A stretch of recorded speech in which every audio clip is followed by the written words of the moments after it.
This is Revathi. Video చూస్తున్న వారికి likes, కామెంట్స్‌తో support చేస్తున్న వారికి థ్యాంక్ యూ సో మచ్. గుడిలో సామ్రాట్, శక్తి నవ్వుతూ అన్యోన్యంగా ఉండగా, భరత్ వాళ్ళని చూసి కోపం తెచ్చుకుంటూ ఉంటాడు కదా! ఆ తర్వాత నుంచి స్టోరీ కంటిన్యూషన్. ఇన్ని రోజులకి వాళ్ళు కలిసారనుకుంటాను బావ. వాళ్ళని అలా ద్వేషంగా చూడకు. వాళ్ళు సంతోషంగా ఉండాలని మనసులో కోరుకో బావ అంటుంది సౌమ్య. అసలే వాళ్ళిద్దరూ అన్యోన్యంగా ఉండటం చూసి భరత్ భరించలేకపోతుంటే, సౌమ్య మాటలకు తనని మింగేస్తున్నట్టుగా చూస్తూ, "ఇదంతా నీ వల్లే" అంటాడు. భరత్ మాటలకు భయపడుతూ చూస్తుంటుంది. "సామ్రాట్ అంత సంతోషంగా ఉండటానికి కారణం నువ్వు. నువ్వంటూ లేకపోతే శక్తిని నేను పెళ్లి చేసుకొని, పింకీని అడ్డు పెట్టుకొని, ఆ సామ్రాట్‌కి చుక్కలు చూపించేవాణ్ణి. అంతా నీ కారణంగా నాశనం అయిపోయింది" అంటూ మళ్ళీ ఎప్పట్లాగానే భరత్ తన్ని తిడుతుంటాడు. ఇక్కడ భరత్ ఆ కోపంలో ఉండగానే సామ్రాట్, శక్తి దర్శనం చేసుకొని బయటకొస్తారు. గుడికి వచ్చి కాసేపు కూర్చొని వెళ్ళాలి సామ్రాట్. కూర్చో అంటూ శక్తి అనగానే ఇద్దరూ అక్కడున్న మెట్ల మీద కూర్చుంటారు.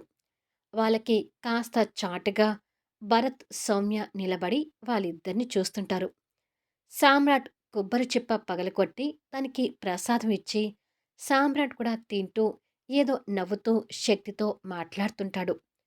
వాళ్ళిద్దరినీ అలా చూసే కొద్దీ భరత్‌కి రక్తం ఉడుకుతుంటుంది. భరత్ కోపాన్ని చూసి సౌమ్య ఇంకా భయపడుతుంటుంది. అలా సామ్రాట్ శక్తితో నవ్వుతూ మాట్లాడుతూ కొబ్బరి చిప్ప పగలగొడుతుండగా, ఆ కొబ్బరి కాస్త డొల్లుకుంటూ భరత్ వాళ్ళ వైపుకు వెళ్తుంటుంది. అయ్యో! ప్రసాదం అక్కడ పడ్డది. ఎవరైనా తొక్కుతారేమో అంటూ సామ్రాట్ వెళ్ళి ఆ కొబ్బరి ప్రసాదాన్ని తీసుకోవడానికి ఇటువైపుగా వస్తుంటాడు. భరత్ పక్కకి దాక్కుందాం అనుకున్నా, అక్కడ వేరే అవకాశం లేక సౌమ్య, భరత్ అక్కడే ఉండాల్సొస్తుంది. సామ్రాట్ కింద పడ్డ ప్రసాదం తీసుకొని షడన్‌గా వాళ్ళిద్దరిని అక్కడ చూసి ఆశ్చర్యపోతుంటారు. "ఇక వెళ్దామా సామ్రాట్" అంటూ శక్తి కూడా అక్కడికొచ్చి వాళ్ళిద్దరిని చూస్తుంది. ఒకరి జంటను మరొకరు చూసుకుంటూ కొన్ని క్షణాల మౌనం తర్వాత శక్తి భరత్‌ని కోపంగా చూస్తూనే సౌమ్యని నవ్వుతూ పలకరిస్తూ, "బాగున్నావా సౌమ్య?" అని అడుగుతుంది. "బాగున్నాను శక్తి. నువ్వు బాగున్నావా?" అంటూ సౌమ్య కూడా బదులు పలకరిస్తుంది. "బాగున్నాను" అంటూ మనస్ఫూర్తిగా నవ్వుతూ చెప్తుంది శక్తి. వాళ్ళిద్దరూ మాట్లాడుకున్నారు గానీ, ఈ మగవాళ్ళిద్దరూ మాత్రం ఒకరికొకరు కోపంగానే చూసుకుంటూ ఉంటారు. శక్తి అంతకంటే ఎక్కువగా భరత్ మొహాన్ని చూడటం ఇష్టం లేక, "మళ్ళీ కలుద్దాం సౌమ్య" అని చెప్పి, "ఇక వెళ్దాం రా సామ్రాట్" అంటూ సామ్రాట్ చేయి పట్టుకొని తీసుకొని వెళ్తుంటుంది. వాళ్ళిద్దరూ అలా కలిసిపోవటం భరత్ సహించలేకపోతుంటాడు. ఇద్దరూ చూస్తూ ఉండగానే సామ్రాట్, శక్తి కిందికి దిగి కార్ స్టార్ట్ చేసుకుని వెళ్ళిపోతారు. భరత్ వాళ్ళ మీద కోపాన్ని సౌమ్య మీద చూపిస్తూ, "ఛీ! ఎక్కడ దాపురించావే నువ్వు నాకు" అని తిట్టుకుంటూ వెళ్తుంటాడు. భరత్ తిట్లు తన మనసుని గాయపరుస్తుంటే సౌమ్య కలలో ఆటోమేటిక్గా కన్నీళ్లు తిరుగుతుంటాయి. భరత్ ఇక తనని వదిలేసి కారు స్టార్ట్ చేసుకొని వెళ్ళిపోతాడు. కొద్దిసేపటికి సామ్రాట్ ఏదో ఆలోచిస్తున్నట్టుగా కార్ డ్రైవ్ చేస్తుంటే, "అంతగా ఏం ఆలోచిస్తున్నావు హీరో" అని అడుగుతుంది శక్తి. సౌమ్యని చూస్తే పాపం అమాయకురాలు. భరత్ తనని బాగా చూసుకుంటున్నాడో లేదోనని చిన్న అనుమానం కలుగుతుంది శక్తి అంటాడు. "వాళ్ళ గురించి మనకెందుకు సామ్రాట్" అంటుంది శక్తి. "అలా అనకు శక్తి. ఒకవేళ భరత్ సౌమ్యాన్ని సరిగ్గా చూసుకోలేకపోతే మాత్రం దానికి కారణం నువ్వు నేను అవుతాము.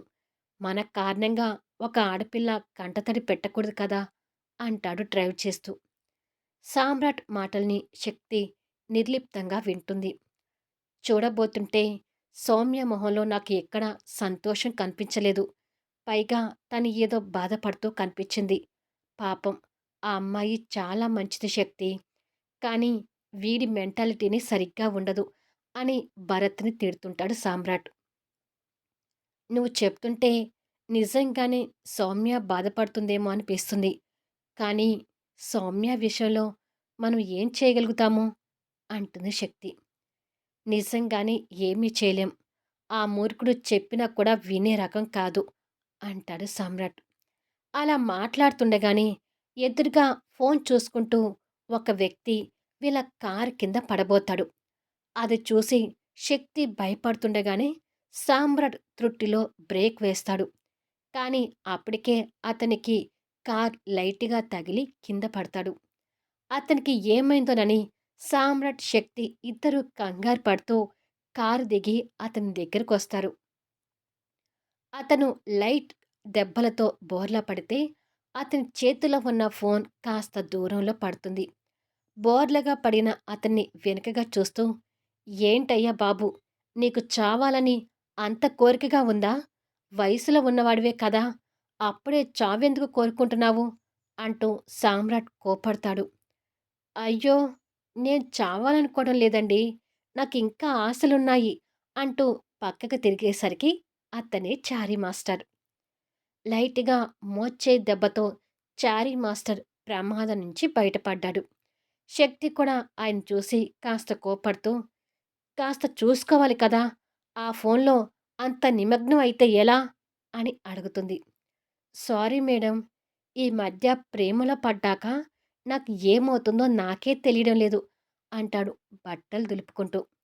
అది విని సామ్రాట్, శక్తి కాస్త విచిత్రంగా అతన్ని చూస్తుంటారు. ఎంత ప్రేమలో పడితే మాత్రం అలా చూసుకోకుండా కారు కింద పడతావా? అని అడుగుతుంది శక్తి. కొత్తగా ప్రేమలో పడితే అలాగే ఉంటుందేమో శక్తి. ఇక అతన్ని తిట్టకు అని కాస్త దూరంలో పడ్డ ఫోన్ కోసం సామ్రాట్ వెళ్తుంటే చారీ మాస్టర్ మోచేతికైన గాయం చూసుకొని బట్టలు దులుపుకుంటూ ఉంటాడు. సామ్రాట్ ఆ ఫోన్ తీసుకోబోతుండగా గ్యాలరీలో సౌమ్య ఫోటోలు కనిపిస్తుంటాయి. ఆ ఫోన్లో తన ఫోటోలు చూసి ఆశ్చర్యపోతూనే ఫోన్ చేతిలోకి తీసుకొని స్క్రోల్ చేస్తుంటే ట్యూషన్ పిల్లలతో కలిసి దిగిన సౌమ్య ఫోటోలు కనిపిస్తుంటాయి. చారీ మాస్టర్ సౌమ్యకి మిగతా పిల్లలకి ట్యూషన్ చెప్పడం కూడా కనిపిస్తుంది. మరికొంత స్క్రోల్ చేసేసరికి సౌమ్య ఫోటో మీద ఐ లవ్ యూ అని రాసి ఉంటుంది. ఆ ఫొటోస్ అని చూసి సామ్రాట్ ఆశ్చర్యపోతూ చారీ మాస్టర్ వైపు చూస్తాడు. ఈ పక్కనే హాస్పిటల్ ఉందేమో, వెళ్ళి ట్రీట్మెంట్ చేయించుకో అంటుంది శక్తి. లేదులే మేడం, చిన్న గాయమే కదా, ఇంటికి వెళ్ళాక ఫస్ట్ ఎయిడ్ చేసుకుంటానులే. నా కోసం ట్యూషన్ పిల్లలు ఎదురు చూస్తూ ఉండాలి అని బట్టలు దులుపుకొని సామ్రాట్ దగ్గరికి వెళ్ళి ఫోన్కి ఏమైనా అయిందా సార్ అని అడుగుతాడు. ఏమీ కాలేదులే అంటూ సామ్రాట్ ఫోన్ తిరిగి ఇస్తాడు. మీరు జాగ్రత్తగా రాబట్టి ఇంకా నా ప్రాణాలు మిగిలాయి సార్. ఇక నుంచి జాగ్రత్తగా ఉంటానులేండి అని చెప్పి చారీ మాస్టర్ ఫోన్ జేబులో పెట్టుకుని వెళ్తుంటాడు. సామ్రాట్ వెళ్తున్న అతన్నే చూస్తుంటే శక్తి సామ్రాట్ దగ్గరికొచ్చి, ఏంటి పక్కన పెళ్ళాన్ని పెట్టుకొని అతనికి లైన్ వేస్తున్నావు అని అడుగుతుంది. సామ్రాట్ తన తల మీద ఒక్కటి కొట్టి, నేనతనికి లైన్ వేయడం కాదు, అతను సౌమ్యకి లైన్ వేస్తున్నాడు అని చెప్తాడు. వాట్? ఏంటి నువ్వనేది? అని అడుగుతుంది శక్తి ఆశ్చర్యపోతూ. నేను చెప్పింది నీకు ఆశ్చర్యంగానే ఉంటుంది. బట్ అతని ఫోన్ గ్యాలరీలో సౌమ్య ఫోటోలు ఉన్నాయి. సౌమ్య చదువుకోలేదు కదా! అతని దగ్గరికి ట్యూషన్‌కి వెళ్తున్నట్టుంది. పిల్లలతో కలిసి కూడా తన ఫోటోలు ఉన్నాయి అని చెప్తాడు. ఇదేంటి సామ్రాట్ విచిత్రంగా ఉంది అంటుంది శక్తి. సౌమ్య కంటతడి పెడుతుంది అంటే అది మన వల్లే అని చెప్పాను కదా! సో, భరత్‌ని, సౌమ్యని కలపడానికి ఈ చారీ మాస్టర్ మనకేమైనా ఉపయోగపడతాడేమో చూద్దాం అంటాడు. నిజమే, సౌమ్య బాధపడకుండా ఉండటం కావాలి అంటుంది శక్తి. సరే పద, ఇంటి దగ్గర మన కోసం ఎదురు చూస్తుంటారు అని చెప్పి ఇద్దరూ మళ్ళీ స్టార్ట్ అవుతారు. గుడి దగ్గర నుంచి చిరాగ్గా ఆఫీస్‌కొచ్చిన భరత్ ప్రకాష్ గాడికి ఫోన్ చేసి, ఇంపార్టెంట్ ఫైల్స్ నీ దగ్గర పెట్టుకొని ఆఫీస్‌కి రాకపోతే ఎలా?" అంటూ వాడి మీద సీరియస్ అవుతుంటాడు. వాడు ఆ గాయాలతో బాధపడుతూనే చైర్‌లో కూర్చొని, "యాక్సిడెంట్ అయ్యి నా ఒంటి నిండా గాయాలయ్యాయి సార్. అందుకే ఆఫీస్‌కి రాలేకపోతున్నాను" అంటాడు. "యాక్సిడెంట్ అయిందా? ఎప్పుడు? ఎక్కడ?" అని అడుగుతాడు. అది విని ప్రకాష్ కాస్త తడబడుతూ, "అది సార్, నిన్న ఘాట్ రోడ్‌లో ఆటోలో వెళ్తుంటే చిన్న యాక్సిడెంట్ సార్" అంటాడు. "ఇప్పుడెక్కడున్నావు? హాస్పిటల్‌లో ఉన్నావా? ఇంట్లో ఉన్నావా?" అని అడుగుతాడు. "ఇంట్లోనే ఉన్నాను సార్. కానీ దెబ్బలు బాగా తగిలాయి" అంటాడు. "డ్రైవర్‌ని పంపిస్తున్నాను. కార్‌లో ఆ ఫైల్స్ తీసుకొని వచ్చెయి. ఫైల్స్ ఇచ్చి వెళ్దువు గాని" అంటాడు భరత్. "నేను రావడం ఎందుకు సార్? డ్రైవర్‌కి ఫైల్స్ ఇచ్చి పంపిస్తాను" అంటాడు. "నువ్వు హాస్పిటల్ లేవంటే నీకు తగిలింది మామూలు దెబ్బలని అర్థమవుతుంది. చెప్పింది చెయ్యి" అని కోపంగా చెప్పి ఫోన్ కట్ చేస్తాడు. ఈ దెబ్బలతో ఎవరి కంట పడకూడదని అనుకుంటే ఆఫీస్‌కి రమ్మంటున్నాడు. చచ్చినట్టు వెళ్ళాలి అని ప్రకాష్ తిట్టుకుంటూ ఎదురుగా ఉన్న శక్తి ఫోటోని కోరికతో చూస్తూ, "ఆ రోజు సామ్రాట్ రాకపోయుంటే ఖచ్చితంగా నా కోరిక తీర్చుకునేవాడిని శక్తి.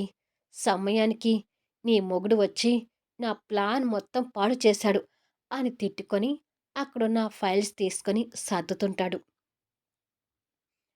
భరత్ క్యాబిన్‌లో కూర్చొని సామ్రాట్ శక్తిని ఎత్తుకొని గంట కొట్టించడం, వాళ్ళిద్దరూ నవ్వుతూ మాట్లాడడం గుర్తు తెచ్చుకొని చిరాకు పడుతుండగా, "గుడ్ మార్నింగ్ సార్" అంటూ ప్రకాష్ గొంతు వినిపిస్తుంది. తల తిప్పి వాడి వైపు చూస్తాడు. చేతిలో ఫైల్స్ పట్టుకొని గాయాలతో కనిపిస్తున్న వాణ్ణి కాస్త పరీక్షగా చూస్తుంటాడు. ఆ చూపులకి ప్రకాష్ కాస్త కంగారు పడుతూ, "ఏంటి సార్ అలా చూస్తున్నారు?" అని అడుగుతాడు. "ఈ గాయాలేంటి? ఎవరో కొట్టిన గాయాల్లాగా ఉన్నాయి" అని అడుగుతాడు. ఆ మాటలకి తడబడుతూ, "నన్నెవరు కొడతారు సార్? ఒకరితో నేనెందుకు తన్నులు తింటాను? ఇది నిజంగానే యాక్సిడెంట్" అంటాడు. "ఏమో, నాకు మాత్రం ఎవరో కొట్టిన గాయాల్లాగా అనిపిస్తున్నాయి" అంటాడు భరత్. "నన్ను కొట్టాల్సిన అవసరం ఒకరికి ఎందుకుంటుంది సార్?" అంటూ ప్రకాష్ దగ్గరకొచ్చి, "మీరడిగిన ఫైల్స్ సార్" అంటూ భరత్ ముందు పెట్టాడు. ఆ గాయాలు వంక పెట్టుకొని, "ఎన్ని రోజులు ఆఫీస్‌కి రాకుండా ఉంటావు?" అని అడుగుతాడు భరత్.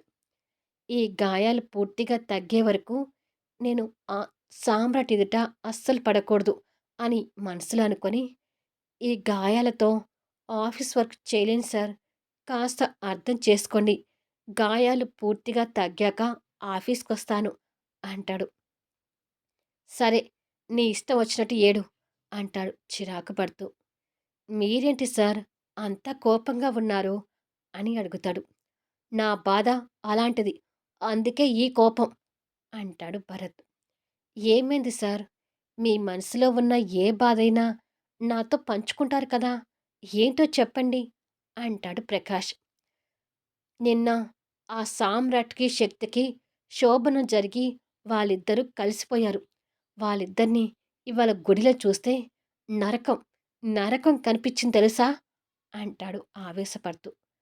ఆ విషయం ప్రకాష్‌కి కూడా మింగుడు పడటం లేదు. ఆ తర్వాత ఏం జరుగుతుంది? గాయాలతో ఉన్న ప్రకాష్‌ని ఎవరైనా చూస్తారా? చారీ మాస్టర్ ద్వారా సామ్రాట్ ఏం చేయబోతున్నాడు? చారీ మాస్టర్ లవ్‌కి భరత్ సపోర్ట్ చేయబోతున్నాడు అనే విషయం సామ్రాట్ తెలుసుకోగలుగుతాడా? అందరి జంటల మధ్య అద్భుతమైన కథనంతో ఆసక్తికరంగా సాగిపోయే కథా వీడియోస్ని మిస్ కాకుండా చూడండి. కథ నచ్చితే లైక్ చేయండి, కామెంట్ షేర్ చేయండి, సబ్స్క్రైబ్ చేసుకొని ఛానల్ షేర్ చేస్తూ సపోర్ట్ చేయండి. Thanks for listening.